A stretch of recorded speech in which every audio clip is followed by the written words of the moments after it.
Starting Omad is exciting. You imagine the freedom, you imagine the results, but then eventually you start to get hungry and you think, what am I doing wrong? Trust me, I've been there. And today I'm sharing with you the top rookie mistakes, some that I even made myself, all in hopes that you can avoid making them and continue your fasting journey with confidence and success. Mistake number one, trying to change everything at once. Now, I'm happy to report that I personally did not do this. I knew it was going to be a lot to adapt a fasting lifestyle, and I let it be enough.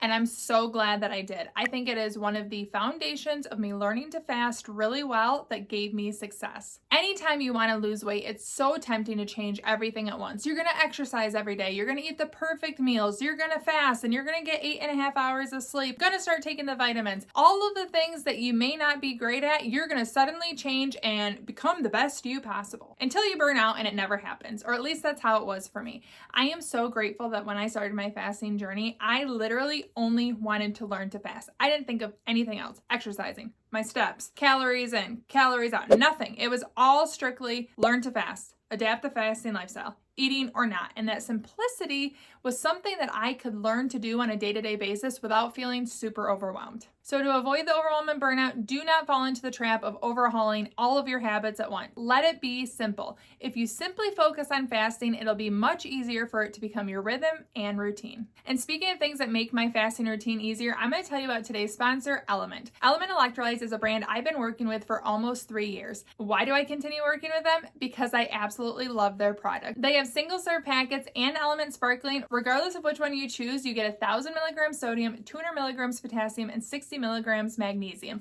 Those are the elements that are going to help you to stay hydrated, keep you from getting low electrolytes, and help you to feel really good. I used to get leg cramps on my longer fast, which is exactly what led me to try electrolytes, and ever since adding Element to my routine, I have not looked back. Not only does it help me to not get the cramps, but I absolutely think they're delicious, and sometimes I even treat them like a mocktail. It's my favorite faux margarita. It has the salty, the fruity flavors. It's delicious, and when it's delicious and helpful, it's so easy to make part of my fasting routine. And right now, Element's offering my listeners a free sample pack with any order. That's 8 single-serve packets free with any Element order. It's the perfect way to try 8 of their flavors or to share Element with a salty friend.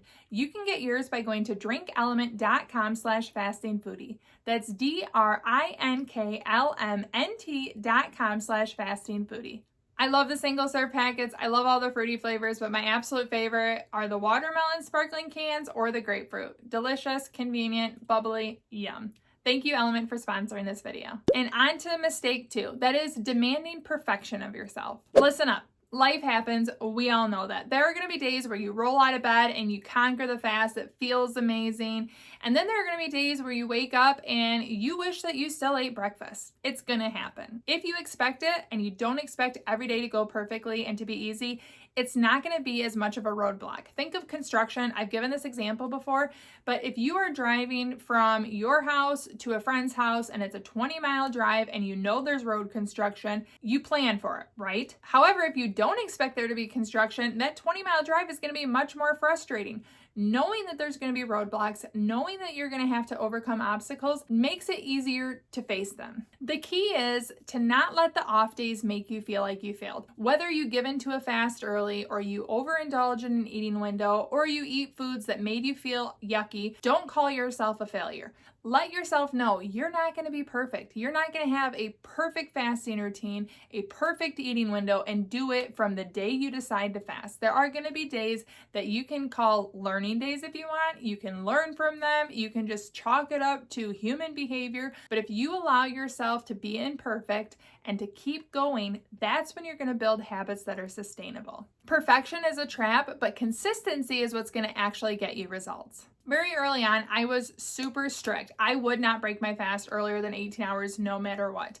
And I started fasting in June. And then about September, I was camping at my dad's house and I had been very, very strict about my 18 hours no matter what. But we were camping and there was a bunch of family around and there's a big family breakfast and I was only at about 17 hours and maybe 10 minutes fasted and I was gonna not participate because I didn't hit my 18 hours. But I had this desire to participate and I wanted to be in the community that I was around and it sounded fun. We don't normally have these giant campfire breakfast. There were lots of meats and potatoes, and it was high quality stuff and just sounded delicious and also fun. And I finally allowed myself to not be perfect. And I realized that having my eating window a little earlier in the day and doing something a little earlier than I planned didn't end up making me fail at fasting. I could close my eating window eventually that day and then keep fasting. And the world didn't crumble around me. It was in that moment that I realized that perfection wasn't going to give me success, but being flexible and learning to adapt on a day-to-day basis was really what was going to help me to be successful. And when I could enjoy the lifestyle, embrace the flexibility, and stop expecting perfection, I really saw that this was a sustainable lifestyle that I could do on a daily basis. But in that moment, that breakfast felt like a huge decision. I'm glad I went for it. One of the biggest struggles that I see and I hear from you guys is inconsistency, the on again, off again. One thing that I love to tell new fasters is if you keep going, you will never have to repeat a day one. Day one sucks, day two sucks, day three sucks. You're going from an all-day eating lifestyle to limiting yourself. It's not going to be easy, but if you are consistent and day in you log your fast, day out you close your fast, you have the eating window, you have the fast, even if they're longer or shorter than you want them to be, if you are consistently logging it and you're not quitting because you had a bad eating window, you are going to develop habits, and those habits can continue to be refined, but you must remain consistent to make it a lifestyle. If you quit and restart every other week, you're never going to be able to build that fasting muscle, and then you're never going to be able to show yourself what's possible. It's not going to be enjoyable. You're going to quit too early to get to the enjoyable part. Here I am 5 years later promising you that the more consistent you are, the easier it gets. You're not sitting there 5 years later feeling like you are on day one. Keep going, build that fasting muscle. Consistency will bring success.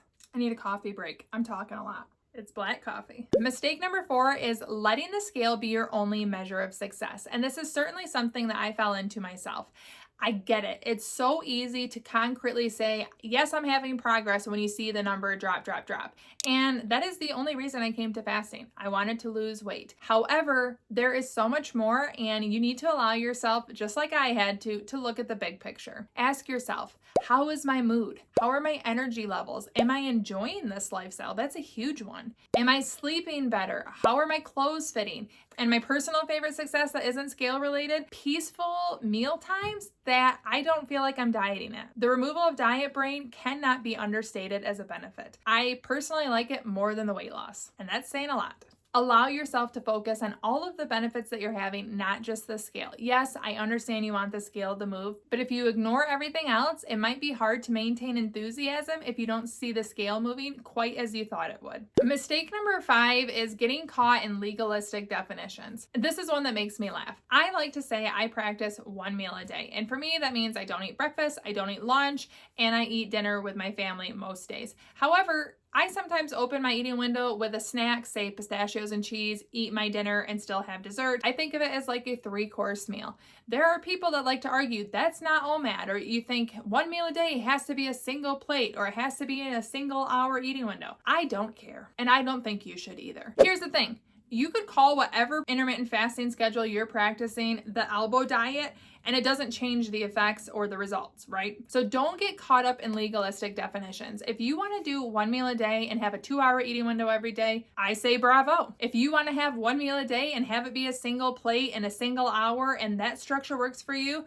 good for you. If you're like me and you like the definition that I was first introduced to in Fast Feast Repeat by Jen Stevens, this book right here, of potentially appetizer, entree, and dessert when you want them, I say go for it. Does it really matter what you call it? There's a saying out there by Shakespeare about roses. A rose by any other name would still smell so sweet, or something that I probably butchered the author or how you say it, but we understand what I'm saying. It really doesn't matter what you call it and some legalistic definition. The important part is consistency, sticking with it, and finding the schedule that works for you, no matter what you call it. Focus on making your fasting schedule and eating window perfect for you. That's literally all that matters. Who cares what you call it? Mistake number 6 is something I had to learn the hard way, and I'm sharing it with you in hopes that I can save you some trouble. Mistake number 6 is opening my eating window with something sugary. Early on in my journey, I would open open my eating window with something like a donut because I was finally able to eat and I love donuts, or a sugary latte from Starbucks because I was on the road and my eating window open and that was convenient. Do I still love donuts and lattes? Absolutely. Do I still have them? Yes. This is not about restriction. I'm not trying to tell you what to eat, what not to eat.